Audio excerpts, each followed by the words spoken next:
हाय दोस्तों, कैसे हैं आप लोग। आज हम आपको इंडिया के बाहर होने के बावजूद भी इंडिया से ही मिलाने लेके जा रहे हैं और इंडिया की सबसे खूबसूरत सिटी जहाँ का खाना भी बहुत अच्छा है। वहाँ के लोग तो काफ़ी बोलते हैं ना प्यार और मिलनसार वाले हैं और बोलते हैं मैं कह सकती हूँ कि मीठी ज़ुबान वाले हैं।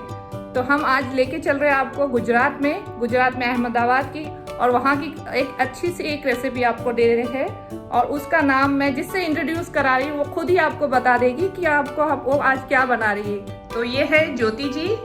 जो नमस्कार, सलाम, कैसे हैं दोस्तों। मैं हूँ ज्योति रावल, यहाँ अबू धाबी में, बेसिकली इंडिया, गुजरात, अहमदाबाद से आपको आज बताने जा रही हूँ अहमदाबाद की और गुजरात की और इंडिया की सबसे फेवरेट एकदम मीठी, जिसके बिना त्योहार मुमकिन ही नहीं है। आज मैं बनाने जा रही हूँ मोहन थाल। आइए मेरे साथ मेरे किचन में। अब हम हैं ज्योति जी की किचन में और हम देख रहे हैं कि ज्योति जी कितनी अच्छे से हमको नई एक रेसिपी बता रहे। रेसिपी नहीं है, बहुत ही पुरानी है, बहुत ही यूनिक है, लेकिन बहुत सिंपल और फटाफट बनने वाली मिठाई है। तो होप आप लोग को सबको पसंद आए। तो हम चलते हैं अब ज्योति जी की तरफ और वो बताएंगे हमको क्या बना रहे हैं वो।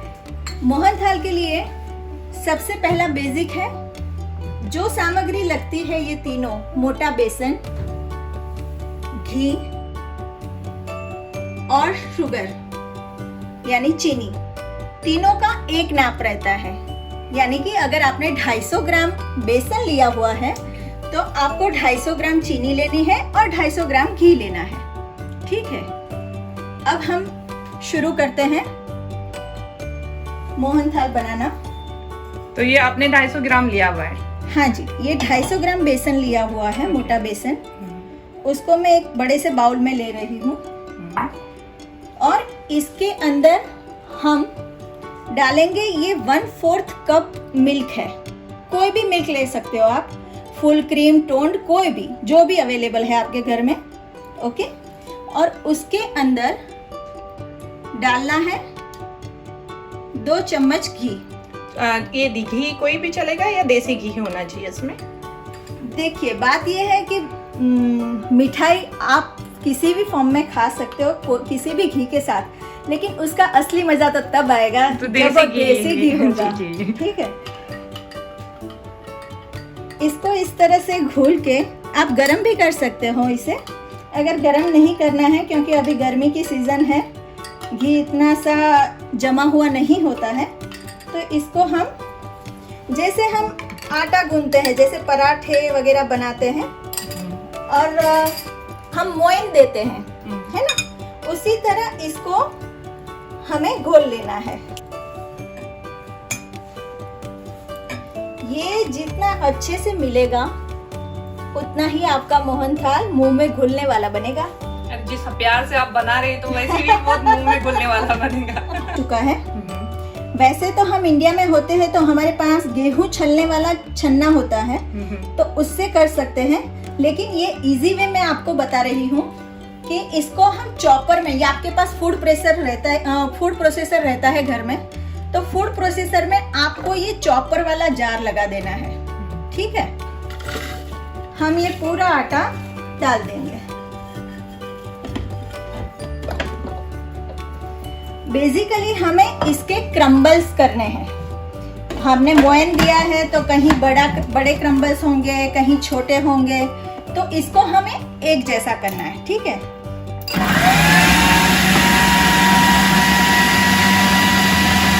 को समझ में आए। ये देखिए, ये एकदम दानेदार है ना जी। तो ये टेक्सचर होना चाहिए। हाँ, उसका टेक्सचर होना चाहिए, ऐसा खिला खिला भी होना चाहिए और दानेदार होना। ठीक है दोस्तों, आप जो ज्योति जी ने मेजरमेंट दिया है उसी मेजरमेंट से बनाएंगे तो बहुत ही अच्छा बनेगा, इसी तरह बनेगा। अगर इससे थोड़ा ऊपर नीचे हो गया तो फिर ज्योति जी बताइए, अगर घी का क्वांटिटी ज्यादा हो गई, किसी से घी की क्वांटिटी ज्यादा हो गई तो कोई बात नहीं, सेहतमंद रहता है, देसी घी खाइए तो सेहतमंद ही रहेगा। लेकिन अगर दूध ज्यादा, मतलब कोई लेडीज को होता है ना कि कभी ज्यादा गिर गया, ज्यादा नहीं होनी चाहिए। शुगर अगर ज्यादा हो गई तो आपको ये जो बेसन का भी साथ में टेस्ट आना चाहिए वो नहीं मिलेगा। और बेसिकली इसमें हमें चाशनी का ध्यान रखना है। मैं एक तरफ चाशनी भी डालने जा रही हूँ। ये जो हमने 250 ग्राम मोटा बेसन लिया था उसके साथ 250 ग्राम शुगर ली हुई है। कोई भी शुगर, मोटी छोटी कोई भी ले सकते हैं, पाउडर शुगर नहीं चलेगी। ठीक है, इसको हम एक पतीली में डाल रहे हैं। शुगर में आपको पानी इतना ही डालना है जितना ये बस ऊपर तक आ जाए, बस, इससे ज्यादा नहीं, क्योंकि हमें इसकी चाशनी बनानी है, शुगर सिरप नहीं, वो मतलब शरबत वाला जैसा कोई नहीं, जैसे पतला हमको पतला एक तार वाली बनानी है कि कैसे बनानी है? हाँ, 1.5 तार की बनेगी इसमें। अच्छा, तार वाली बनानी है। तो दोस्तों देखिए, जिनकी चाशनी नहीं अच्छी बनती है वो ज्योति जी की टिप्स देख लीजिए कि किस तरह बनानी है उनको। तो जितना ऊपर, जितनी भीग जाए शक्कर, उतना ही डालना है पानी, बस उसके अलावा नहीं डालना है पानी उसमें। हाँ, अब हमारा घी गर्म हो चुका है, तो हम उसके अंदर डाल देते हैं ये बेसन जिसको हमने मोइन देके, घी और मिल्क का मोइन देके उसको क्रम्बल किया हुआ है। ठीक है, ये प्रोसेस भूलनी नहीं है, क्योंकि अगर इसको आपने मोटे बेसन को मोइन नहीं दिया और ऐसे ही सोचा कि चलो डायरेक्ट सेक लेते हैं, तो वो उतना बढ़िया मोहनथाल नहीं बनेगा। जी, वो तो मैंने बहुत बार देखा है। जैसे हम बेसन के लड्डू भी बनाते तो मोटा बेसन बहुत कम मिलता है यहाँ पे। हाँ, तो बारीक ही पतला जो मिलता है वही मिलता है ना, तो हाँ, वो कुछ लोग सूजी डाल देते हैं उसके अंदर। हाँ, नहीं, अगर आपको बारीक वाला बेसन मिलता है उसके साथ भी आप ये बना सकते हैं, ऐसी कोई प्रॉब्लम नहीं है। लेकिन उसमें इसके जो क्रम्बल्स दिख रहे हैं दानेदार, जो मुंह में जाए और आपको जो फीलिंग आएगी, जो टेक्सचर आएगा, वो उतना नहीं मिलेगा। लेकिन आप क्या कर सकते हो, बारीक बेसन को, जैसे हमने इसमें मोइन डाल के तुरंत प्रोसेस शुरू कर दी है, इसको हमने रखा नहीं है, छोड़ा नहीं है, तो बारीक बेसन जब आप यूज करोगे तब आप उसको ये मोइन देके, घी और मिल्क का जो हमने मोइन दिया उसको देके करीब करीब आधा घंटा छोड़ दीजिए। अच्छा, बारीक वाले बेसन? हाँ, बारीक वाले बेसन को। अगर मोटा बेसन नहीं मिल रहा है तो बारीक वाले बेसन को आप ऐसे बहुत बार ऐसा हो जाता है कि हमको नहीं मिल पाता मोटा, खास करके यहाँ जब हम इंडिया के बाहर हैं तो वहाँ मोटा बेसन जैसे हमारी मिठाइयाँ बनाने के नहीं मिलता है। तो कुछ लोग सूजी का ये करते हैं, इस्तेमाल कर लेते हैं, तो वो भी चल सकता है। लेकिन अगर वो बेसन के लड्डू में चल सकता है, मोहनथाल में अगर आप सूजी डालेंगे तो उसका जो मोहनथाल का जो बेसन का, शुगर का, सैफरन का, ये सब जो टेस्ट आएगा वो प्रॉपर नहीं मिलेगा आपको। तो दोस्तों ध्यान रखिए इसमें कि आप इसमें सूजी न डालें, कोशिश करें कि मोटा बेसन ढूंढ ले, और नहीं है तो ज्योति जी ने जैसा बताया कि उसको आधा घंटा छोड़ दे बारीक बेसन को, तो वो वैसे ही बन जाएगा, अच्छे से बन जाएगा। हमारे यहाँ कहते हैं कि जब भी लड़की बड़ी हो जाती है 12-15 साल की, तो उसे रोटी बेलना जरूर आ जाता है जी। लेकिन जब वो ससुराल जाती है तो रोटी बनानी आती है, लेकिन ससुराल की रोटी अलग होती है जी। कि वहाँ शायद पतली होगी, छोटी होगी या मोटी होगी। तो बेसिकली रोटी बनाना आना बड़ी बात है, क्योंकि बाद में उसको पतली या मोटी रखना है तो वो देख के या घर से पता चल जाता है और वो तुरंत सीख लेते हैं।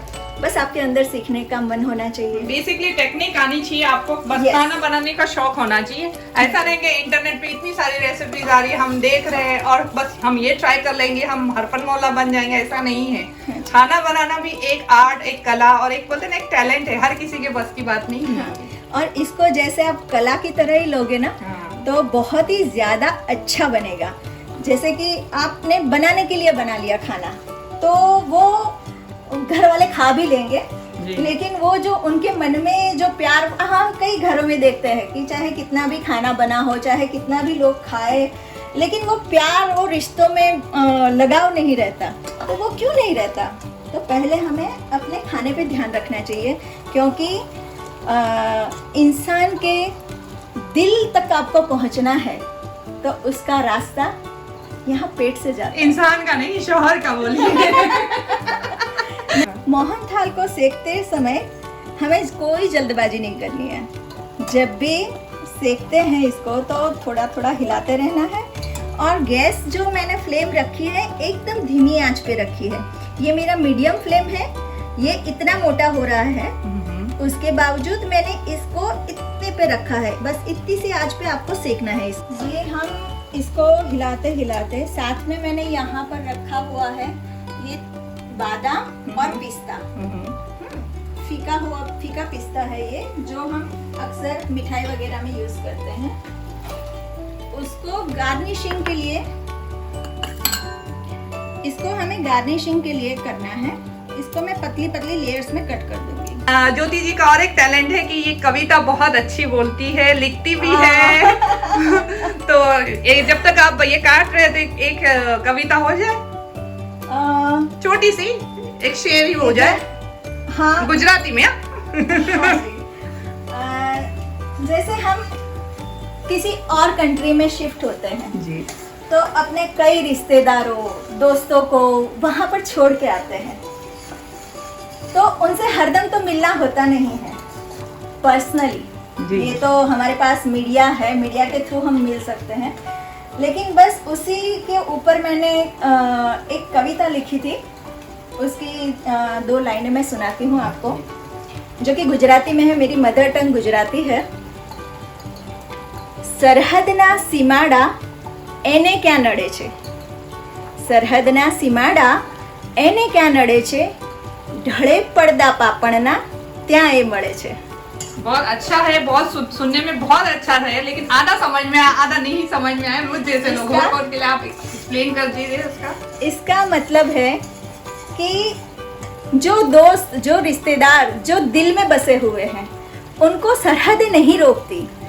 सरहद कहीं आना है, जाना है, फ्लाइट बंद है, चालू है, आ सकते हैं, नहीं आ सकते, कुछ भी नहीं। वो जब भी हम आंखें बंद करते हैं, पलके झुकाते हैं, तब वो हमारे सामने होते हैं। क्या खूब कहा। देखिए ज्योति जी ने कितनी अच्छी चीज और बहुत सरलता से बता दी लोगों को। और ये हकीकत है कि सरहद किसी को रोक नहीं सकती हमको। जब हमें अपने अपनों से मिलने होता है तो हम बिना ये सोचे समझे चले जाते हैं। आज तो मीडिया का दौर है फिर भी, लेकिन अगर किसी को मिलना है तो हम ये नहीं सोचते, जस्ट याद कर लेते हैं और वो हमारे ख्वाबों ख्यालों में आ जाते हैं उनको। ये देखिए चाशनी तो हो गई है ऑलमोस्ट। सिरप होने को है। इसको हम कैसे चेक करेंगे? सबसे कई लोग इसमें ज्यादा कंफ्यूज होते हैं। ये मेरा भी प्रॉब्लम है। हाँ। ये मेरा भी सबसे बड़ा प्रॉब्लम है। आज मैं सामने सबके बता रही हूँ कि मेरी चाशनी सही नहीं बनती, इसलिए मैं मीठा बनाने नहीं जाती हूँ।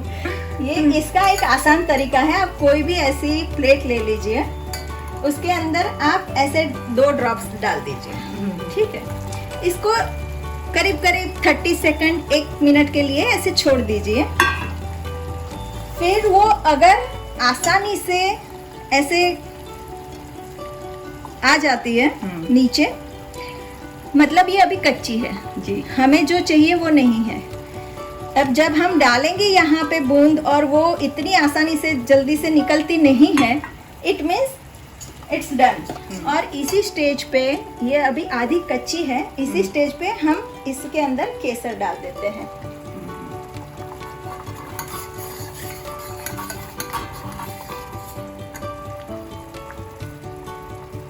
केसर आप अपने हिसाब से डाल सकते हैं, आपको जितना पसंद है। कई लोगों को कम पसंद होता है, कई लोगों को ज्यादा पसंद होता है। और बहुत हेल्दी भी होता है ना। हाँ जी, तो अगर ज्यादा भी डाले तो कोई प्रॉब्लम नहीं है। कोई प्रॉब्लम नहीं है, बस जेब को प्रॉब्लम ना हो। ये देखिए, अब ये पहले वाला जो इतना सटक से आ गया था, ये दूसरा नहीं आ रहा है। इट मीन्स ये पक चुकी है, चाशनी अच्छे से तैयार हो चुकी है। तो दोस्तों देखिए, ये चाशनी बनाने का सही तरीका मैंने भी आज सीखा है, आप लोग भी सीखिए। और इसी तरह जब भी आप गुलाब जामुन भी बनाएं तो आप अपनी चाशनी को इसी तरह पकाए। हाँ, गुलाब जामुन में थोड़ी सी पतली लगेगी चाशनी। ये जो भी स्वीट आपको जमानी है, मतलब पीसेस करने हैं जिस चीज के, तो ये उसके लिए ऐसा नाप सही है। और अगर गुलाब जामुन के लिए ये जो पहला वाला, गुलाब जामुन के लिए ये फर्स्ट वाली सही है।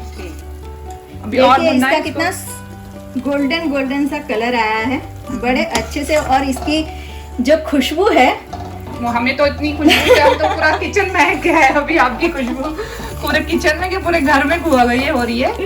तो देखिए, ये देखिए कैसे दानेदार हो गया है इनका पूरा बेसन। तो इसी तरह से होना चाहिए आप लोग का भी।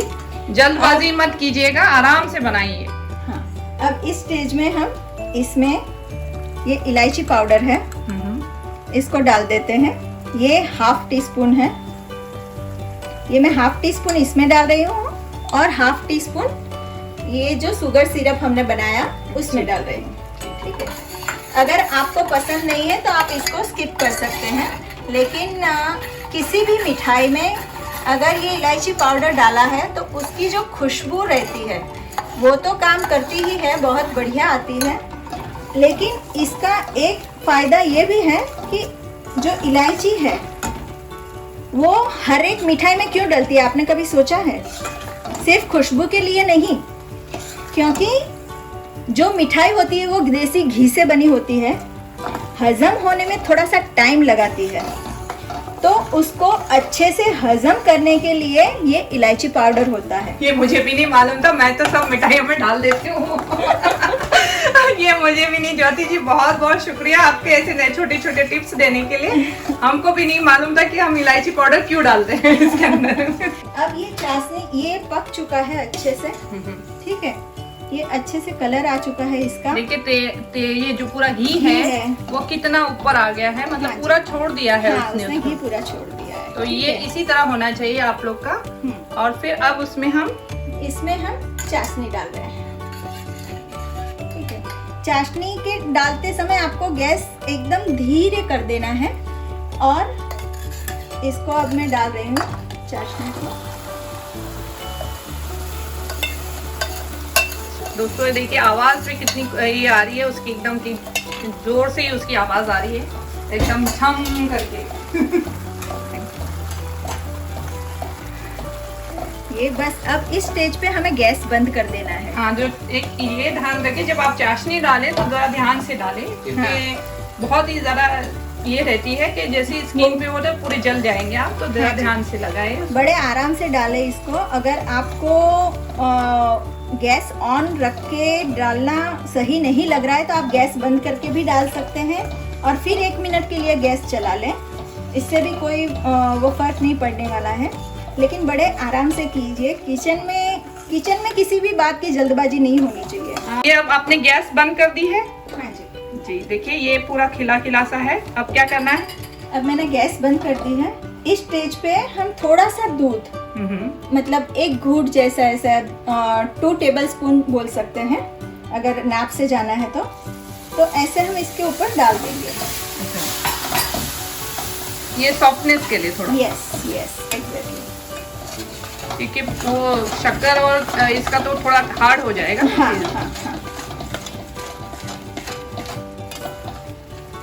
अब इसको ये ग्रीस की हुई मैं इस ट्रे को ग्रीस कर देती हूँ अच्छे से।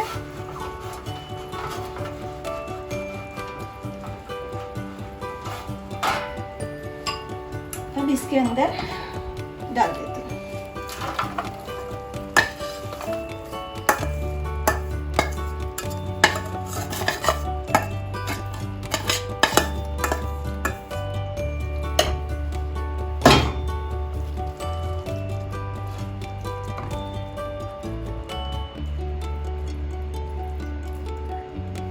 इसको आप अच्छे से ऐसे टैप कर सकते हैं, वो अपने आप सेट हो जाएगा।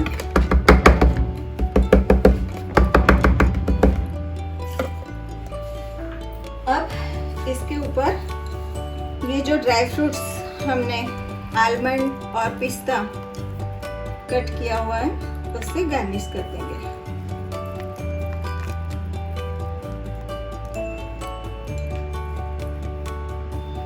दोस्तों मैं इसकी स्मेल आपको तक नहीं पहुंचा सकती, लेकिन सही में इतना जबरदस्त खुशबू आ रही है कि पूरा मतलब ऐसा लग रहा है कि अब इसको ठंडा होने की देर है कि हम खा लें इसको। ये पूरा इसको सेट होने में कम से कम 4 से 5 घंटे लगेंगे जी।